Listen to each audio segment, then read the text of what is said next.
You're good. I see the brief history of the war in New England. And now it's on the whole screen. Correct.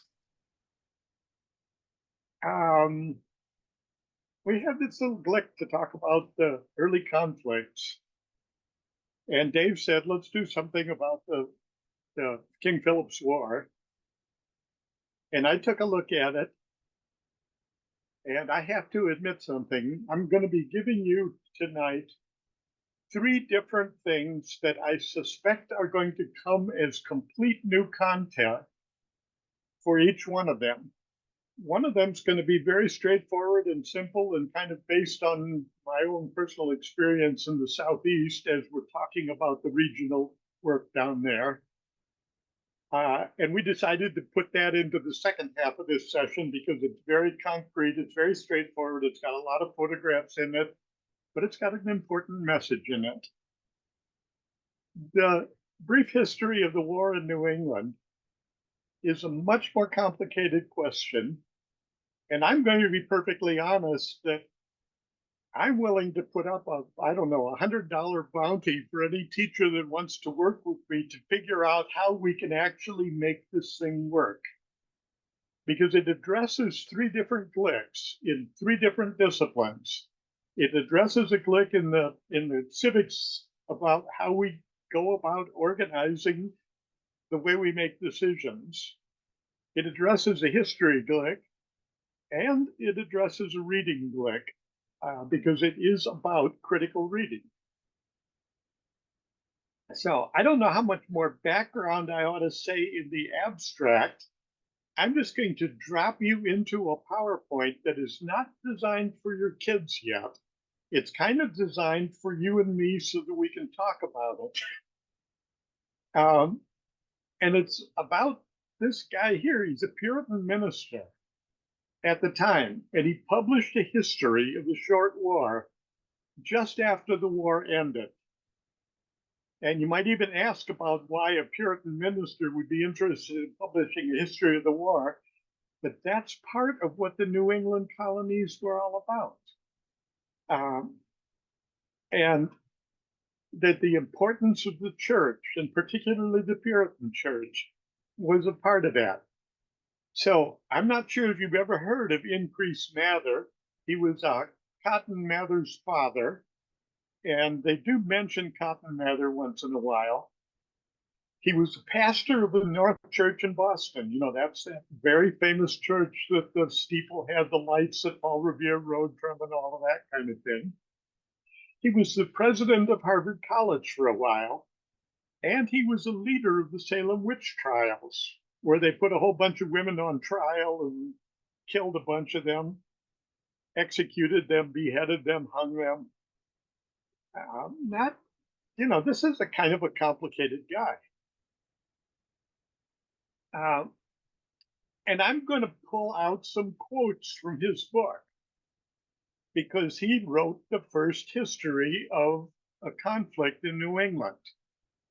And that makes it a primary document, and that means we can tick off one little more box in the set of glicks and so on. But here again, I'm going to stop the narrative for a second and say, I'm really looking for some advice as to how this ought to get presented. I'm going to, in the middle column of the Giants website, we put up three different ways that you could do it, but I'm open to suggestions. And like I say, this is kind of complicated. It's at the beginning of our session tonight. The stuff I'll be doing later on is a whole lot more straightforward. So the basic idea here is as we're listening to these quotes or reading them or looking at them on screen, we should think about the different ways that Pastor Mather is talking about the indigenous people around there.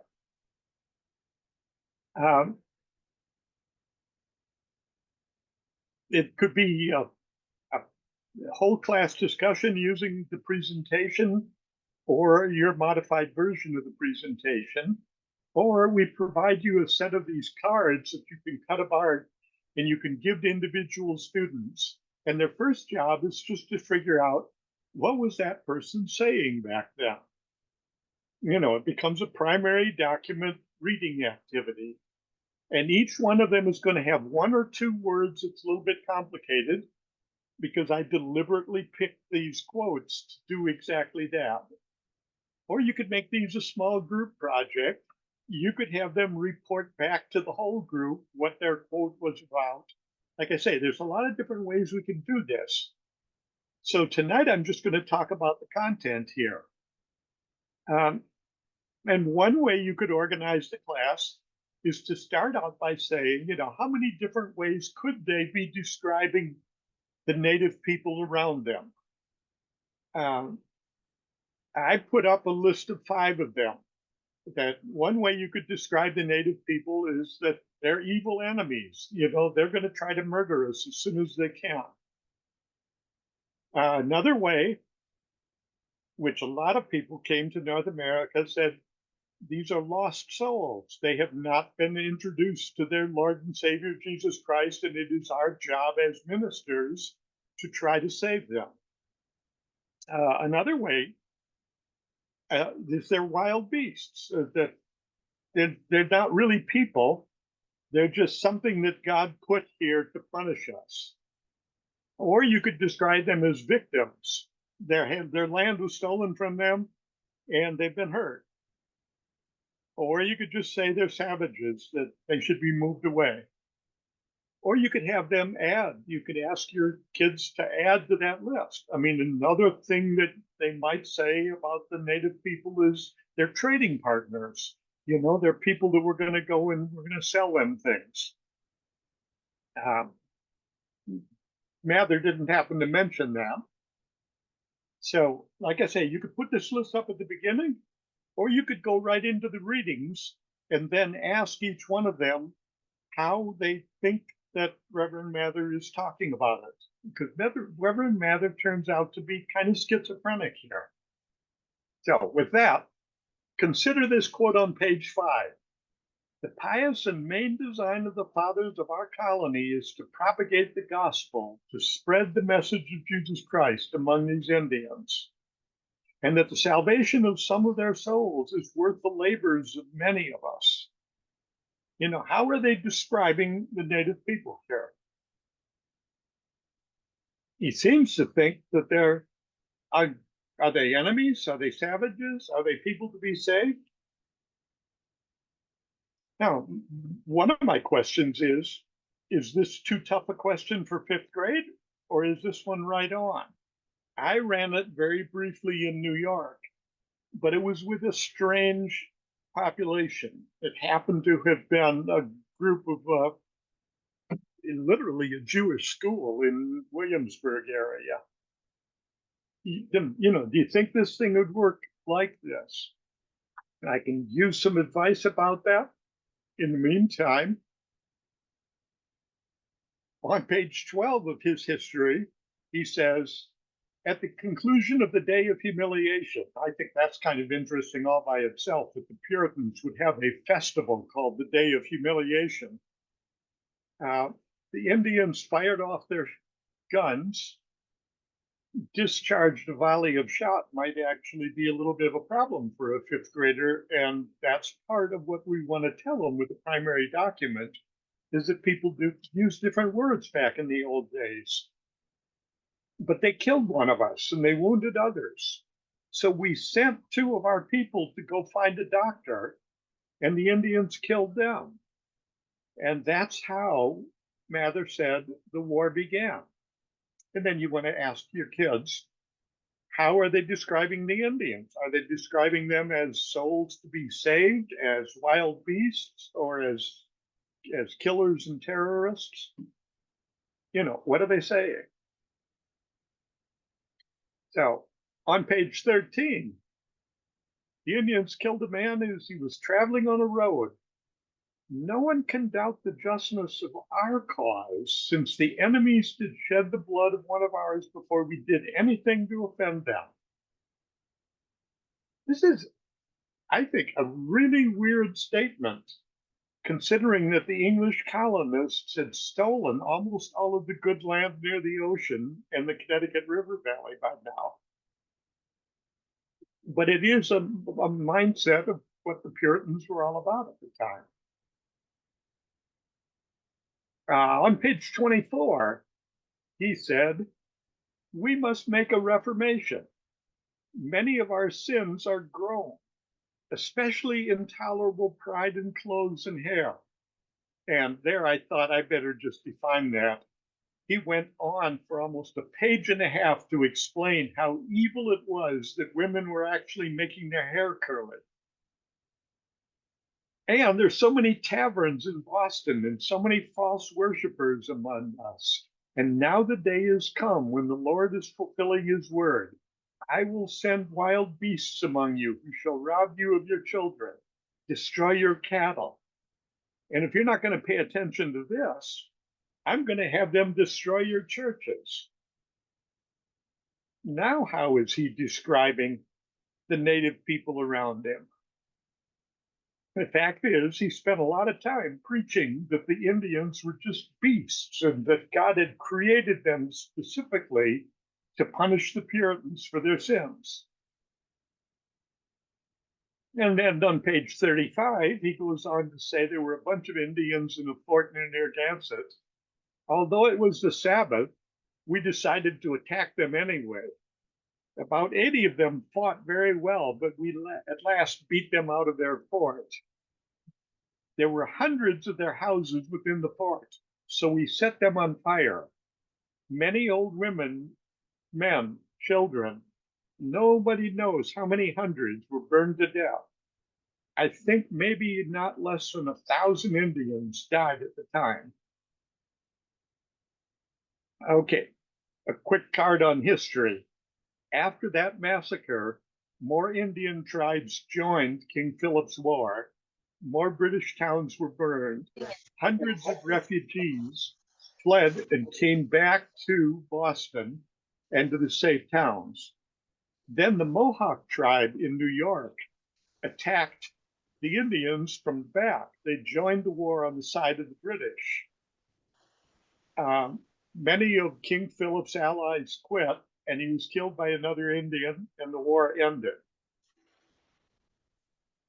Having said that now, this was the first big conflict between the native people and the British colonists. And I'm looking at that and I'm thinking, if we really look at what happened in that conflict, we're going to be doing what social science is supposed to do, and that is to prepare citizens for dealing with things that are happening today.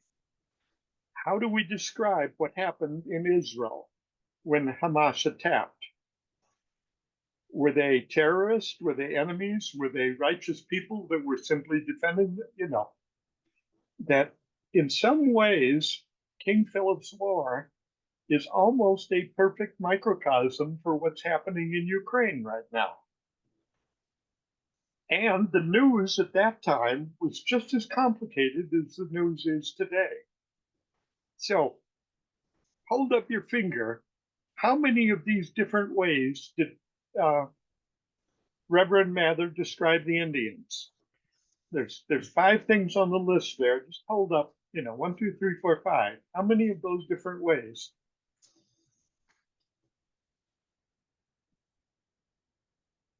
I'm seeing a 3 and a 3. Dave, put your fingers up. Another 3.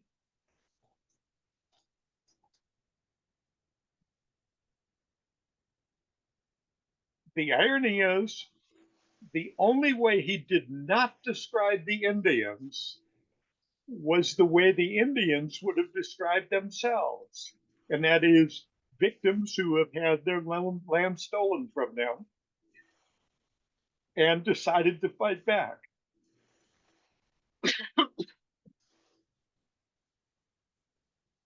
Okay, say, it's a complicated story, and I'm not sure how much of it you even want to teach. I am sure that I don't want fifth graders learning that King Philip's War was all about the evil Indians attacking and the righteous Puritans fighting back. In other words, I want us to know enough about what actually happened that we aren't kind of sanitizing the story of what went on back in King Philip's War. And having said that, I think that this might be a good grade to start to lay the foundation for looking at current events in a somewhat more complicated way. And to that end, we've tried to provide a couple PowerPoints and an offer for somebody that if they want to try this thing out and tell us how it works, and if they want to sit down next summer and just have a conversation about it, I think somewhere inside of all of this, there is a useful lesson. I'm just not sure exactly where it is. So the modern thought question is to make a list of some of the different ways that people describe refugees today, whether they be refugees in Texas or in Ukraine or in Syria or in Hamas or someplace like that. And how many of those different ways of thinking about immigrants are like some of the ways that the Puritans thought about the indigenous people back then? That we're laying a foundation for doing what the social studies are supposed to do, and that is train people for being citizens. So, a footnote, King Philip's War in New England was about the same time as Bacon's Rebellion in Virginia and something called the Pueblo Revolt in New Mexico, where the indigenous people drove the Spanish colonists out. And like I said, the presentation can serve as a guide for the whole class discussion, or you can print the quote cards for individual study and make it a reading activity where their job is to try to summarize what that person said. And up on your website, there's also a map activity to help reinforce basic place names as to where some of these places were, like the Connecticut Valley and Boston and Salem and things like that. And so with that, I will call that one as done and admit that we can't answer the questions right now because the questions are probably a little bit more complicated than right now, unless you've got a real quick one.